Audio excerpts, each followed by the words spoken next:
Franciscan Church.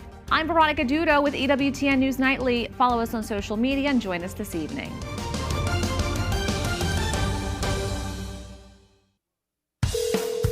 From the studios of EWTN, this is Open Line with today's host, Colin Donovan. In North America, call toll-free 1-833-288-EWTN. That's 1-833-288-3986. Outside North America, call 1-205-271-2985. Or send an email to openline@EWTN.com. Hey everybody, welcome again to the wonderful EWTN Open Line, our flagship program here on the network. This is where you get to ask questions of a different host every day. Our Friday host is the one and only Colin Donovan. Good to be here on a chilly Friday. It is unusual for us here. It is brisk. It is brisk. Yes. It is brisk. Yes. I would like to say we get all four seasons, but it's pretty close to 3 1/3, I think. That's probably pretty accurate. Yeah. If that much. If that much. So we are here for you, and if you have a question for Colin Donovan regarding anything of a theological bent, do give us a call at 833-288-EWTN. That's 833-288-3986. Outside North America, please dial 1 and then 205-271-2985. You can always send us an email. The address for that, openline@EWTN.com. Be sure you put Friday or Colin in the subject line. I wanted to ask you, Colin, if you saw that wonderful picture of Pope Leo with a blind woman. I did, yeah. It was just heartwarming. He let her, touch his blind face. people will do, is they sort of remember people and they, as if they can see them by touching the face. And he had the kindest smile on his face. That might be Associated Press Picture of the Year. I don't know. Yeah. I thought his file, when they showed him, the giant mosaic that'll go up in Church of St. Paul, the Basilica of St. Paul's outside the walls, where you have all the popes lined up there. Yes. I thought that was a little bit more bemused looking at this 2-foot or 3-foot diameter mosaic of his head. Well, how do you react to something like that? I don't know. It's almost embarrassing. It is. But I think popes have to take a lot of embarrassment. It comes, it comes with being elected to that office. We're going to lead off here with a couple of emails as we're getting some of these calls screened. I got a great team in place here, and that would be our producer, Pedro Quiles, Matt Kabinski handling phone screening, and Vanessa Sanchez is on social media. So if you want to ask a question via YouTube or Facebook, just put that question in the chat screen if you would. Vanessa will see that, and she'll do a little quick copy-paste, get it to us here in the studio. Here's an email from Ronald. How can I deal with feelings of anxiety about end times? If we are in end times, how do we manage feelings of fear? How should we behave? Sure. Well, you have to describe what the end times are. Yeah. Really, since Christ's ascension, we are in the end times. Now, that just means that we are in the last of days. We are in the era which will culminate with the return of Christ. Uh-huh. And so, therefore, the whole era is marked by that warfare that takes place between Christ and his old enemy. And the church is the instrument of that, bringing souls to him on the one hand, and by doing that, and also by its special ministries, taking on the evil that is in the world and the evil of the devil himself. So that, in that perspective, that battle has been going on now for, we will celebrate the 2000th anniversary of the redemption here in another 7 years, I think it is. Pretty exciting. It is. It is to think that it's been 2,000 years since the passion, death, and resurrection of the Lord. Now, the other part of that is there is the element which is called the last things, the ultissimi. Now, we always think of that as death, judgment, heaven, and hell for individuals. But there is death, judgment, heaven, or there is death and judgment in heaven or hell, if you will, also for history and for creation. That is off in the future. And the Catechism of the Catholic Church gives very clear indications of what has to take place. You hear a lot today, and I see this online. People say, oh, the Antichrist is here, he's just around the corner, or whatever it is. There are certain things which both in Scripture and the fathers of the Church drawing from Scripture decided needed to take place. One was the general evangelization of the Gentiles. Now, that's a big job. Look at what's gone on in the world in the last 1,000 years. We've had the division of the Eastern and Western Church. Instead of a united church, the Gentiles of the East and West Catholic Church, the Orthodox and the Catholic Church per se, are not in communion, or have a very tenuous sort of preparatory communion for what the Lord may do in the future. And then there are, of course, all the churches of the Reformation, as well as some of the ancient churches that fell away because of declarations on Chalcedon or so on. So there has to be this general evangelization and unity of Christians. Why does that have to happen? St. Paul tells us in Romans that it will be out of envy of the Gentiles that the Jews are converted, that Israel is converted. Wow. So to get to the conversion of Israel, we must show that we are a converted people and a united people. Now, we know that this will happen because Christ prayed. He said a number of things at the Last Supper which are so important, and people should read that. We get it, of course, we get it each year during the Holy Week. He said that, of course, that he was sending the apostles out. He prayed that they would be one that the world may believe. So the union of the whole church, the union of the apostles, the successors of the apostles, that's how the world will believe. He said he would lead them to all truth. That's an ongoing thing. That's our theological development in the church that takes place under the guidance of the successors of the apostles. So we have a lot to be done. We'll get to that, to the union of Gentiles and to the union of Jews. And then the following away will occur, the rise of the man of sin, the Antichrist. And that will trigger the very last things that lead to Christ's coming, the slaying of the Antichrist, and the general consummation of the world, and the resurrection of the dead, and the last judgment and resurrection of the dead. So we are a good piece off. John Paul II said as much. Benedict XVI said as much. Of course, we're prepared in every era, Sure, as God has asked us to do. But in general, we have to say we are at some distance, known only to God, from those events, and we'll see the signs because of the things that must occur before Christ comes. So for now, we would say to Ronald, be not afraid. We would say, as John Paul II said, be not afraid. Yeah. So we will persevere forward, and we will try to be part of the evangelization of the whole world, that the world will believe, and all the people of God that he has chosen, Israel and Gentile, will believe together.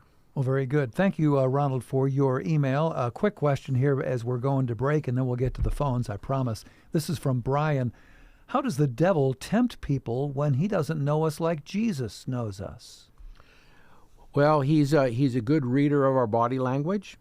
He has seen us, or rather his agents probably, as C.S. Lewis indicates in his screw tape letters, which are an entirely reasonable assumption. Sure. The devil can't be everywhere. He's not God, but he has his agents.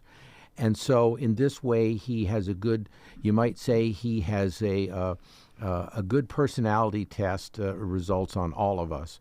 And so he knows our weaknesses, and he knows where to tempt us. He can't enter into us, into our mind or into our soul, but he can externally, and by influence of our body, he can move us in the direction of things by stimulating us to sinful things.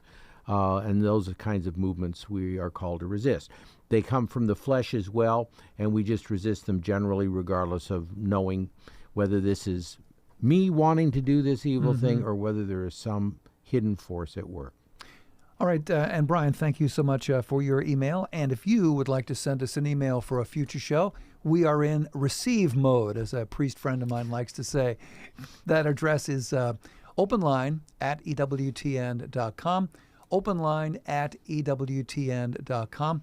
And as I mentioned earlier, be sure to put either Friday in the subject line or Colin in the subject line. We want to get the right question to the right host, and as you know, we have a different host every day, so this will assure that we get it to the right person. Excuse me again, the address is openline@EWTN.com. In a moment, we're going to get to the phones. We'll talk with Jim in Scranton, Pennsylvania. Kathy is a first-time caller in Riverside, California. We have several lines open for you right now at 833-288-EWTN. If you have a question for Colin, 833-288-3986. It is Open Line Friday with Colin Donovan here on EWTN. Do stay with us.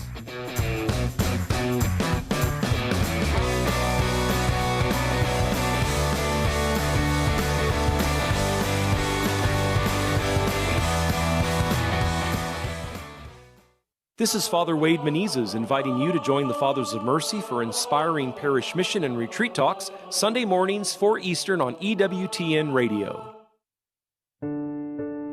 Grow in faith as you learn about the apostles. This free ebook gives biographies as well as quotes regarding these great saints. It's available at EWTN.com/St. John. What if beauty was something more than we see? What if it was something we seek? I'm David Henry. We're traveling across Italy, exploring the people. Well, I think I'm going to get used to it here. The culture. This is such a full circle moment for me. And the sacred art to uncover the beauty that's been speaking to hearts for centuries. Michelangelo has found the Lord at the end of his life. It makes me emotional. Along the way, I've met monks, musicians, artists, even a few fellow pilgrims. Viva España! And each one has helped me uncover deeper meaning. Trying to understand the mind of Caravaggio. I get fired up about this stuff, man. Because beauty isn't just decoration. It's the language of the soul. Come, join me to see how timeless beauty still speaks to us today and how it just might change the way we see everything. Don't miss the debut of Seeking Beauty with David Henry, Monday, January 19th on EWTN+. Celebrating the precious gift of life. This is EWTN Radio. This is Open Line on the EWTN Global Catholic Radio Network. If you have a question, call 1-833-288-EWTN. That's 1-833-288-3986. Outside North America, call 1-205-271-2985. Or send us an email to openline@EWTN.com.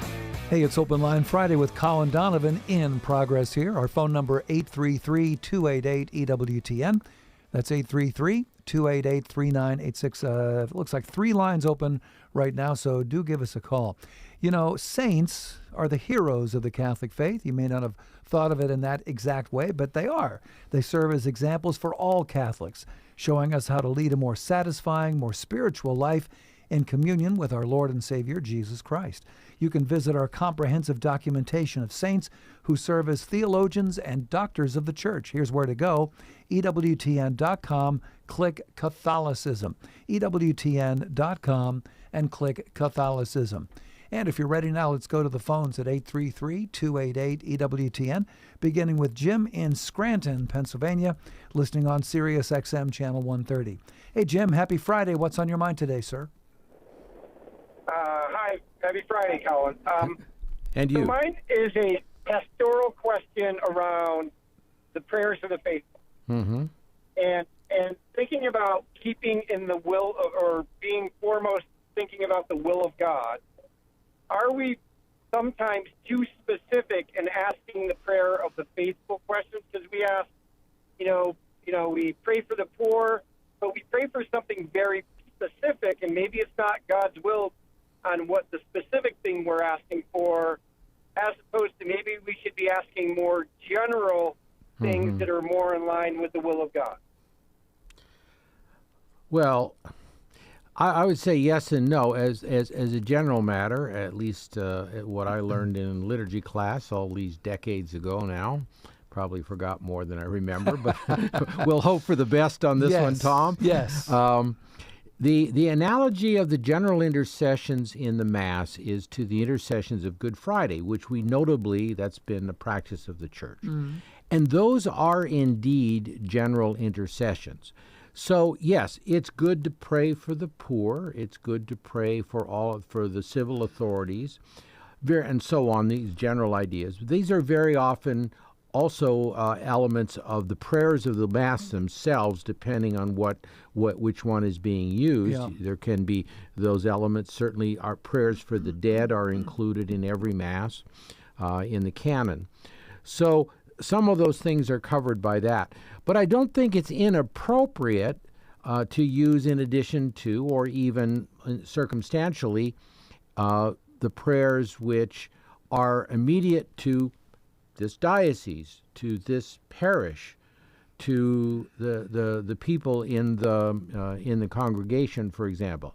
Now, I'm not referring to a practice which I never liked, going back to the 70s and 80s, where Father would open up the congregation to interject their own prayers. I'm not talking about that.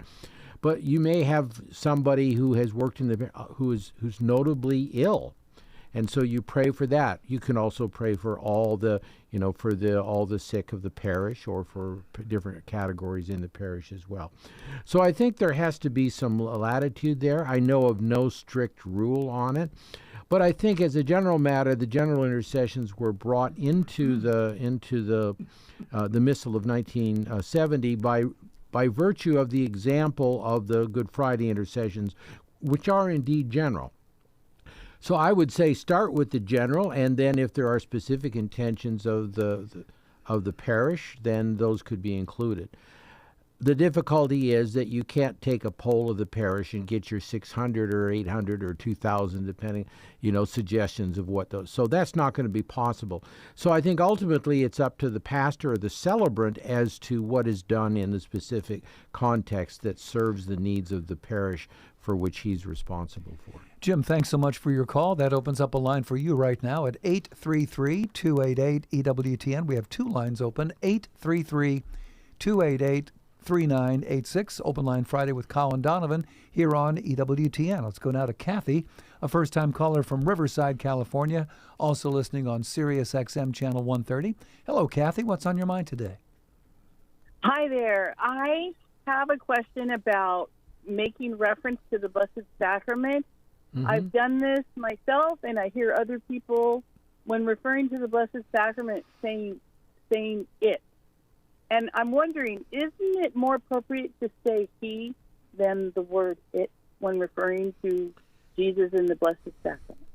Well, that's it, and even the language of the Church is Jesus in the Blessed Sacrament, because you can distinguish between the person of Christ and the sacramental form that you could say he is cloaked in the Holy Eucharist.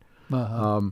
The Holy Eucharist has at least three dimensions or modes, which Pope John Paul II spoke of: sacrifice sacrament, communion sacrament, and present sacrament. So the Eucharist itself, if you just go by the rules of grammar, that would be a neutral noun, and you would use whatever whatever pronouns or whatever would go with that particular noun. If you're referring specifically to something that is pointing to Christ's presence there, then I think how you said it would determine whether you were speaking of the Eucharist generally or speaking of Christ specifically. Mm-hmm. So I think the Eucharist covers the Mass, covers communion, covers the reservation, and so I think you pretty much have to look at context. I don't think there is any necessity that you simply treat the Eucharist as equal to Christ as a person, mm-hmm. because the Church's language is very distinct on that in terms of the context and so on. But clearly where you are pointing to the reality of Christ there, you're talking about he, him, and so on. Mm-hmm. So I think context would determine in the how you would do that. Is that helpful for you, Kathy? Kathy, is that helpful for you? Yes, thank you very much. You are most welcome. It is Open Line Friday with Colin Donovan here on EWTN. Couple lines open at 833-288-EWTN. We are live on this Friday afternoon. 833-288-3986. Going now to New Orleans. And Joe, listening on the Great Catholic Community Media. Hello, Joe. What's on your mind today, sir? Yeah, thanks for taking my call.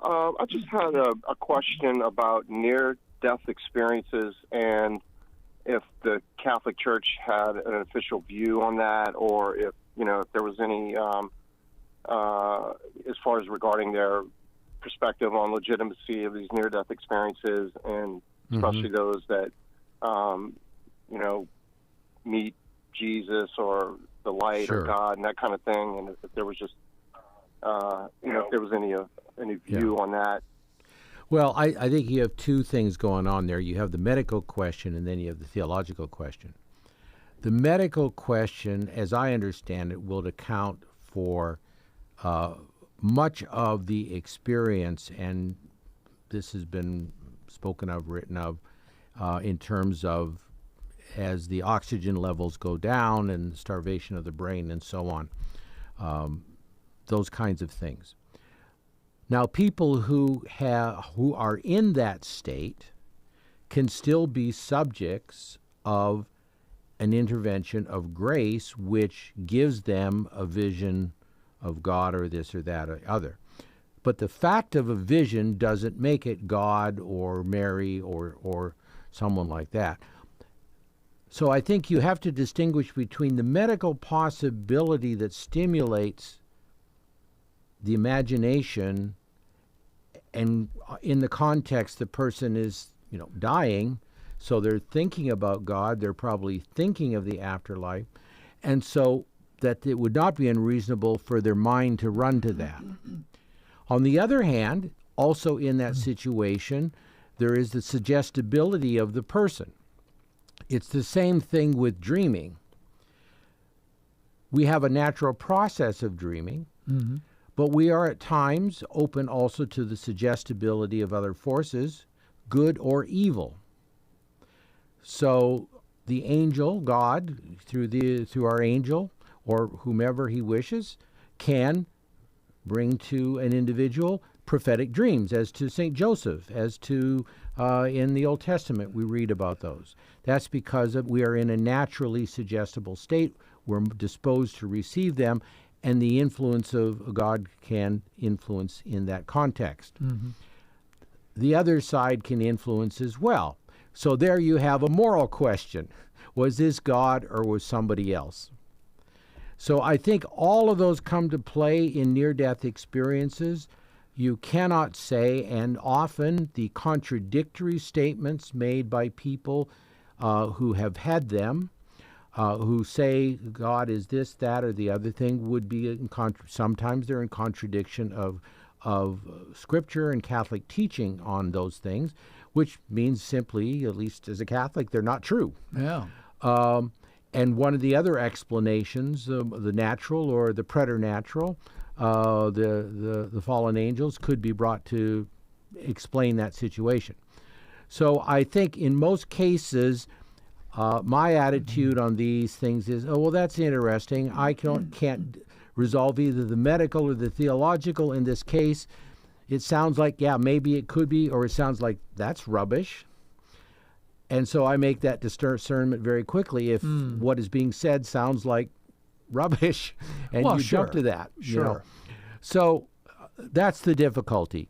And I think anything the Church said on that would have to make the traditional distinctions that comes from her own mystical theology, which delves into the action of the divine and the preternatural, that being the angelic world, on the human being, and the ways those come about. So I think it's a very complicated situation, and you can ultimately neither dismiss them as impossible, as being of divine origin, or confirm them as being of divine origin either. So I think I would not, as with apparitions and mysticism, which is unapproved by the Church, I would not make any rule of life based on somebody who had a near-death experience who came out of it and said X, Y, and Z. Sure. That would not be prudent. Appreciate your call there, Joe. We did a quick Google search here because our call screener, Matt Kabinski, said, didn't Father Spitzer have something to do with not experiencing, but writing about or talking about near-death experiences? So I just did a quick Spitzer near-death experience. Sure enough, he tackled it on Father Spitzer's Universe here on EWTN. At least one podcast he talks about. So you may get a little more clarity there, Joe, if you want to go down that road. In a moment, we're going to get to the phones and talk with Bill, a first-time caller from Tulsa. Also George, first-time caller from Lancaster, Pennsylvania. Beautiful area in our country. And 2 lines open right now. We can't seem to get past 2 lines, but let's try. 833-288-EWTN. That's 833-288-3986. Open Line Friday with Colin Donovan here on EWTN. Stay with us.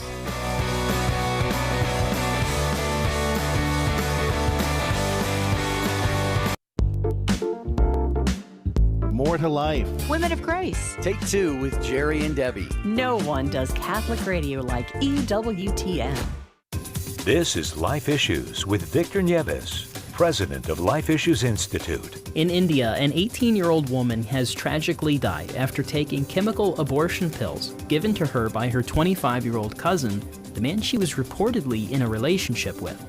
Police say she began having serious health problems after taking the drug and was taken to a local hospital, then transferred to a hospital in Delhi where, unfortunately, she died on December 23rd. Investigators noted that she suffered from anemia, a condition which increases the risk of heavy bleeding with abortion drugs. Investigators charged the man under Indian law for an act intended to cause a miscarriage. This is yet another stark example of the dangers of unsupervised abortion drugs, especially those given without proper medical care, and a reminder of the importance of protecting both women and unborn children from these dangerous drugs. Follow us on social media at Life Issues Institute. This is Father Gail Hammerschmidt of St. Isidore's Catholic Student Center on the campus of Kansas State University. When I was young, they used to tell me, you know that you become what you eat. And I don't know if that's true or not, but I do know that my thoughts will affect who I become. And when I listen to Catholic radio, I am surrounded by the thoughts that lead me to His glory. I invite you as well to find power in Catholic radio.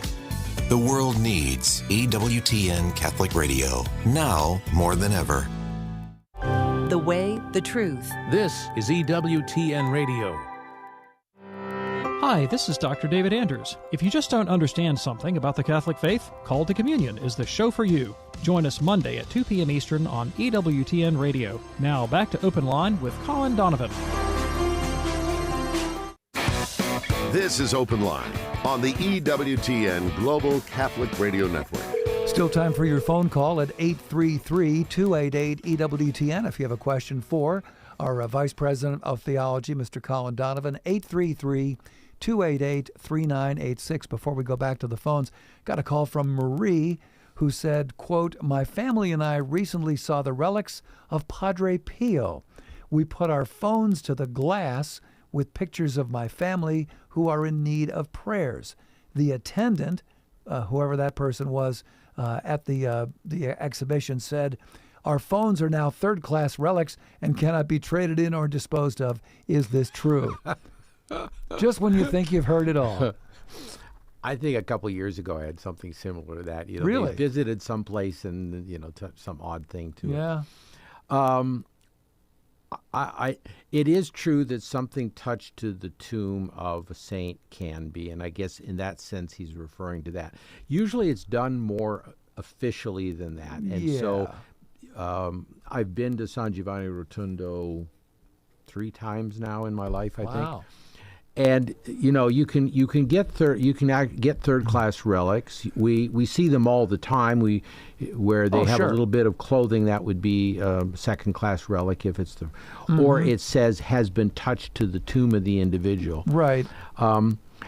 I think the easy way to do that is get your favorite hammer out and smash your phone and bury it in the backyard. Okay. I'm only being half facetious, because if it were a true relic, but I would say, it's a relic in that it has meaning for you, but the church has not classified it as a relic. It may be in the category, but you wouldn't say that this is a church-approved relic, which is also a condition that is necessary as well. So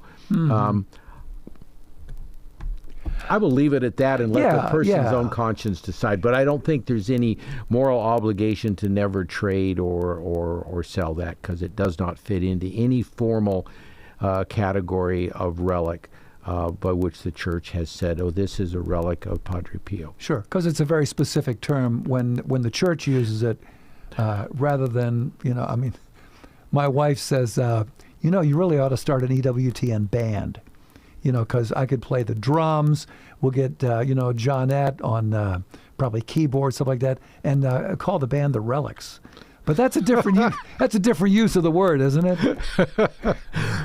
Yes, in that respect, we can only be venerated and buried at the end of our lives. Well, we got to leave it. We got to leave it right there. Let's go to Bill, a first-time caller in Tulsa, listening on the great Oklahoma Catholic Broadcasting. Hey, Bill, what's on your mind today, sir? Yes, thank you. I wanted to first of all say that you have a theologian there at EWTN. His name is Chava, and he has been a tremendous blessing to me on numerous occasions, so I just wanted to give a shout-out to him, okay? Well, that's very good. Chubba is how it's pronounced, Chubba. Works for me, and he has been taking calls at EWTN for 30 years. Both he and I had our 30th anniversary at our network Christmas party this year, and I can't imagine myself doing that work. Trying to, customer service is always sort of difficult, but I think it's very difficult when you're bound to say something that will not please the person who calls. And so I applaud your mentioning Chubba. Yeah. And I'll have to tell him that he is mentioned on the air, and I don't know if he will cringe or smile. We'll wait and see. He's a very humble man. He is. He really is. But he has a great heart for this ministry. He does, because he worked in the Reagan administration in the press, and also in the press, not the press, but in the correspondence division. So a similar kind of serious kind of work. Yeah. So anyway, did you have a question as well as a thank you? Apparently not. His question was about theologians knowing about God versus knowing God. Sure. Any thoughts on that?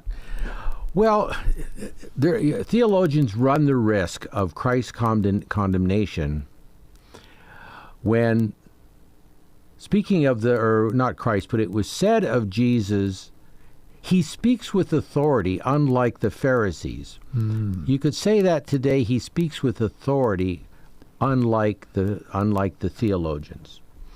Theology is a work that depends upon starting with the truth and drawing analogously from the truth. If you have multiple two things, so take what's in Scripture and what the Church has declared. We're celebrating 1750 years of Nicaea, so what the Church has declared, or 1700 years of Nicaea, what the Church has declared, and contemplating that and trying to draw conclusions which are logical and say something analogously about God, as the Creed itself does. The Creed can't capture the essence of God. It can say some things which are true that speak of his fatherhood, but do we really understand the fatherhood? Do we really understand the sonship? All of the things in the Creed. We won't understand ever, because only the Trinity can understand them. So theology has that risk in it. The important thing to remember is, what's your starting point?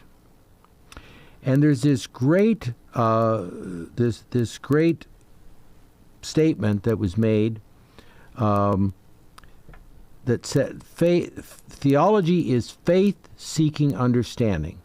So you start with the faith. Yeah. And where do we get the faith? From the authority of the church. The church teaches with authority. That's what magisterium means. So a theologian is safe if he starts with what the church has taught authoritatively, as the church herself started with what Christ taught authoritatively to the apostles. And so a theologian's work to be useful must be in that line of dependence upon the authority of the church, which is dependent upon the authority of Christ, and ultimately goes back to the Father himself. So that's the risk of theology. And so you always have to be careful of that. Knowing God, however, is something else.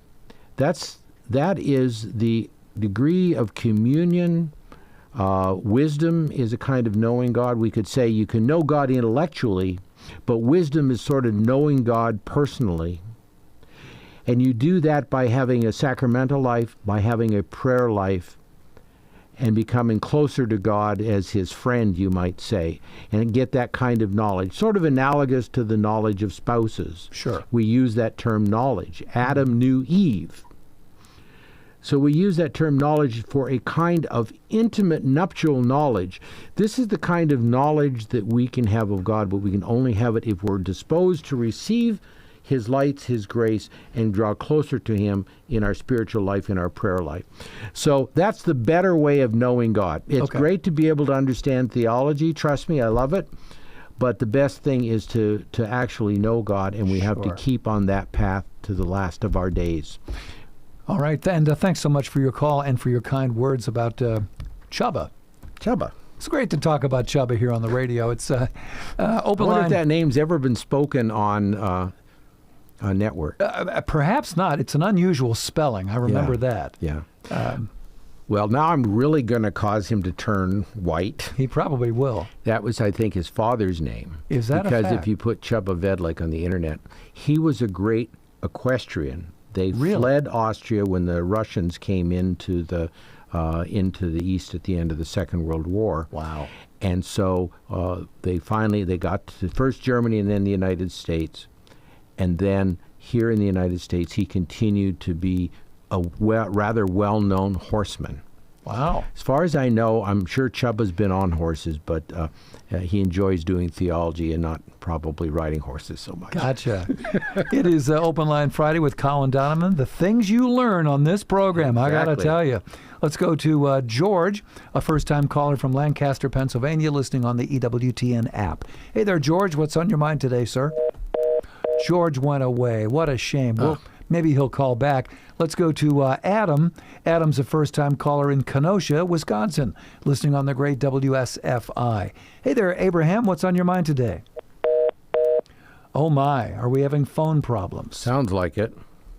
Okay. Well, while we're clearing that up, let me tell you about one of our great weekend programs we have for you here on EWTN. It is The Spirit World with Adam Bly and Debbie Georgiani. This weekend, you can learn how scrupulosity, you know what that is?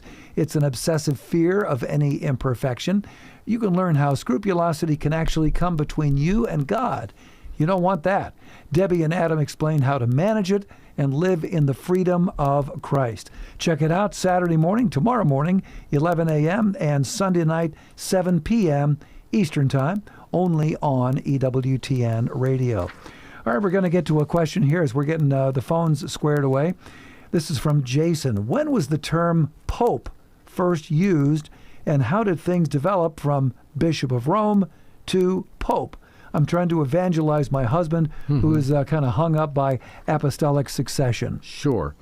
In Italy, they say, Viva il Papa.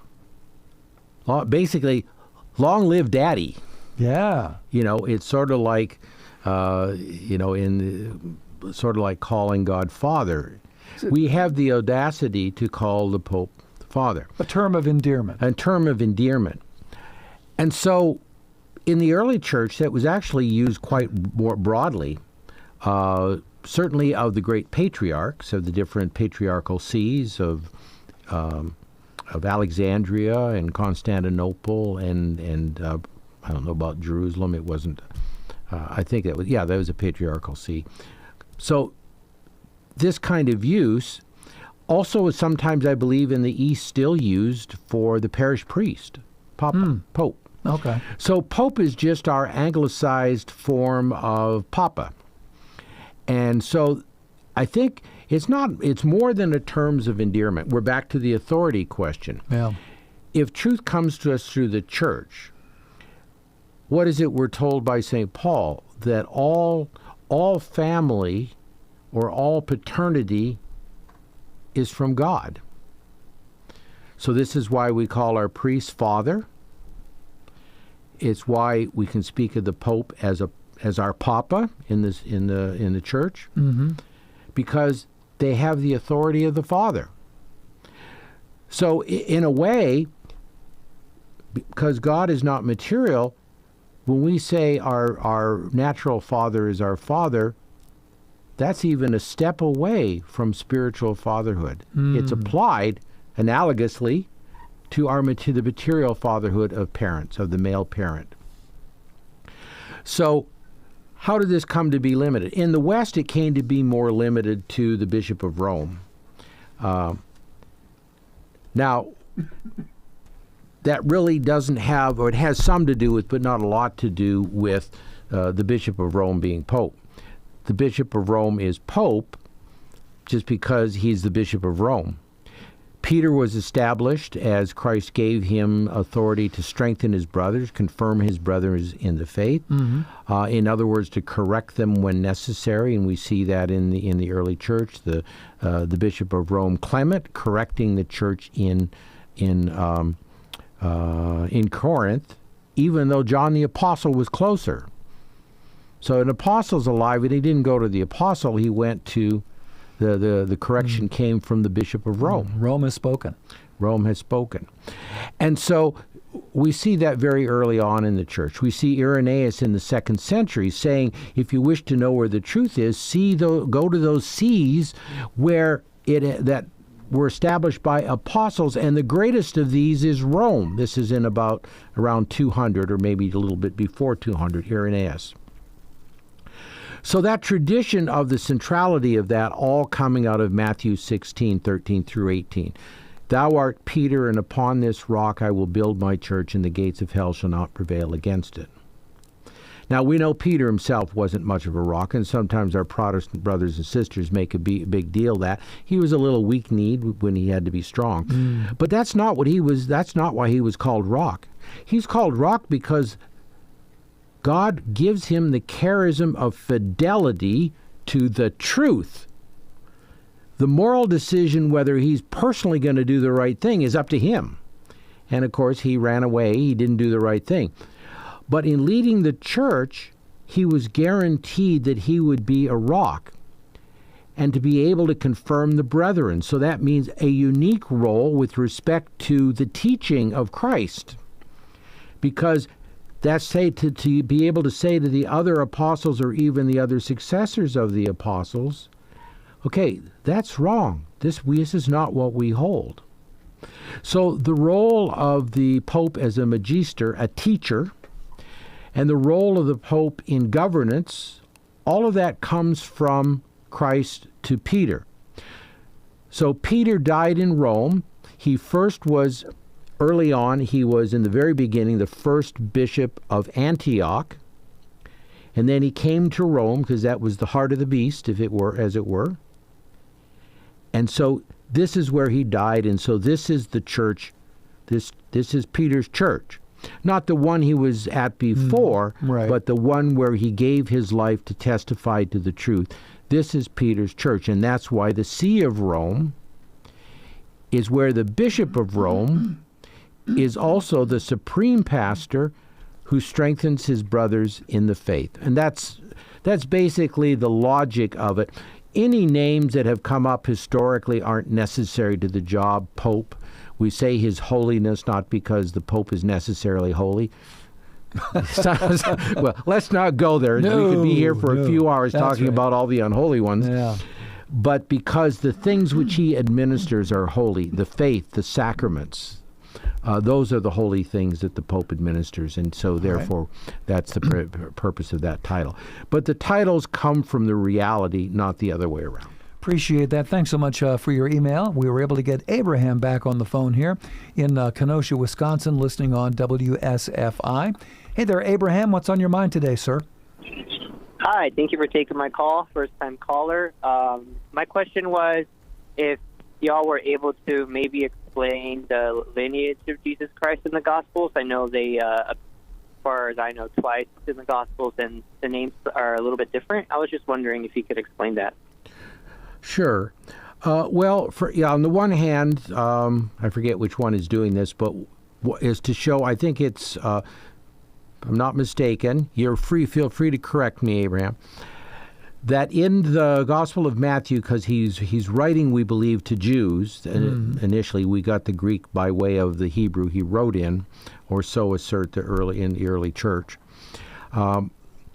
He's writing to them, and so he was trying to show the character of Christ as a descendant of David. It is not meant to be a blow-by-blow every single king. In fact, it clearly is not. And so it's to make the point sufficiently that this is the Davidic line, that Christ is represented, comes from that Davidic line. So I think sometimes people are looking, these are, you can plug them into Ancestry and now we have the genealogy of Jesus or something like that. No, you're going to have a lot of holes. But these are significant people that among the kings, and also in one of the genealogies, some of the holy women are mentioned as well to show the human origin. And so that's the purpose it's serving. It's serving a theologically purpose, not the purpose of giving us a detailed ancestry of Christ. Okay. So I don't know if is satisfying or not, but the other aspect of it is that the charism of inspiration doesn't guarantee the completeness of the information. There are some theologies which say, for example, regarding Genesis, that, 7 days, that's got to be, a week. In a week, it only took a week to make everything. Church doesn't look at it like that. It's trying to tell us truths, and what it does say is true. But it's up to the church, or it's up to the reader, to try to discern what that truth is. The inspiration applies to the words as given, certainly, but not as to satisfy our curiosity, but what God felt to be sufficient for his purposes. And so I think, that's a good way of looking at it. Yeah. And I'm sorry I can't give you more detail on the genealogy specifically, but that would be a general answer in both cases. Abraham, thanks so much for your call today. Glad that you were able to get back on with us. Let's go now to George in Lancaster, Pennsylvania, listening on the EWTN app. George, thank you for calling back. What's on your mind today? Yes, thank you for taking my call. My question is about Pope St. Paul VI. It's my understanding he's been canonized since 2019, but it just seems like his devotion is almost non-existent. Like, I don't see any relics or holy cards or sacred art out there that's not from his pontificate, but, after his canonization. So I just feel like he's an impressive man, especially with his courage during Humanae Vitae and leading the church in a difficult time. So where is this man's devotion? Why do you think that it's lacking? Well, I certainly have devotion to him. I remember how shocked he was when he died on the Feast of the Transfiguration in 1978. I had arrived at my parents' home, having just left the Navy after my commitment was served, and while I was there, turning on the television, hearing about him. I also have a devotion to him because when I was in college in my freshman year, asked by a fellow student, well, why? I sort of had the reputation as, the Catholic guy. He went to, the Shields Center for Mass at 4:30 or whenever it was every day. Sure. And so he said, well, why doesn't the Catholic Church like contraception? I said, I don't know, but I'll find out. And I read Humanae Vitae, and I said, this is truth. This has a profound effect on the world. And it doesn't matter whether Catholics adhere to the teaching. God will be the judge of that, and he will be the judge. But Paul VI did a great thing there. And if you want to get a sense of devotion, you should go read, and especially those who are critical of the Church, critical of the liturgy, critical of the Mass, critical of the Second Vatican Council, they should read the letter which Padre Pio wrote to Paul VI the year he died, and he sent it to the Pope that year, thanking him for Humanae Vitae. It's online in EWTN's online library. I think if you put in Paul VI Pio birth control or something like that, you'll bring it up. It's a beautiful letter. So I admit that, there's not a lot of devotion there. There will be relics. He would have been buried, as we all are. When the cause was opened, and I don't recall what year that was, they then opened they will open at a certain point, they will open the tomb, they will check to see, and at some point they will also take relics. So there will be relics. I'm positive that in the Apostolic Palace, where there is all significant relics would certainly be kept there, it will be probably a relic of Paul VI. And if you're a bishop or a priest, I think with a letter from a bishop, you could probably get a relic from Rome. Probably the most likely place is the Diocese of Rome itself, which can authorize the giving of relics. All right. But I think that's certainly true, and I think it's because of the animus and the livid hatred of some Catholics against the Church's sexual teachings. And the same hatred was aimed at John Paul II when he was Pope. How sad. It really is, Yeah. And the Pope since, Benedict, Francis, and Leo, they've not bent one iota on all of this. Nope. But I think you're right. Paul VI is the particular object of hatred because of Humanae Vitae, except by holy people like Padre Pio. Who loved him and thanked him for it, and as I myself do. Well, Padre Pio saw through all the politics. He saw through a lot, but that for sure he saw through. He probably saw the consequences on the Church and the world from the infidelity of the human race, just as he did of individuals. Yeah. And I think we don't appreciate that too much. The collapse of birth in the West, in Europe, especially in Catholic countries like Italy, and now in the United States as well, this collapse of birth, of population increase, of marrying, having children in the normal fashion. This will be the destruction of this. This is why in 50 years we run the risk of all speaking Mandarin. Well, I won't be here in 50 years, but for our youngest people, avoid Mandarin, have kids when you get married. Get busy. Get busy. Come on. George, thanks so much for your call from Lancaster, Pennsylvania. Colin Donovan, thank you so much. We hope you have a wonderful weekend. Any weekend plans for you and the family there? No, weekend is sort of relax and regroup. Yeah, I like that. And those chores which inevitably fall our way. There's always a few. Yes. On behalf of our fantastic team, I'm Tom Price along with Colin Donovan. Thanks for joining us. Have that wonderful weekend. Go out there and make a difference. We'll see you in here on Monday. Have a great weekend, and God bless. On EWTN News in Depth, Venezuelan opposition leader Maria Corina Machado meets with Pope Leo ahead of her trip to the White House. How the pontiff could impact Venezuela's future. Plus, exploring St. Augustine's homeland, we bring you to the African nation of Algeria. Join us for EWTN News in Depth this evening at 8 p.m. Eastern, exclusively on EWTN Radio and television.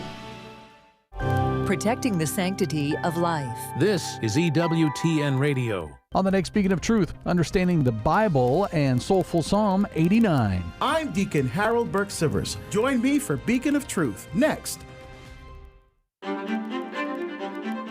Open Line Friday is on YouTube. Search YouTube to find the EWTN YouTube channel so you'll never miss an episode of our show or any of your favorite EWTN radio shows. This is a digital moment with Sandra McDevitt. Did you know St. Michael's sword is a straight line connecting sites dedicated to St. Michael from Israel to Ireland?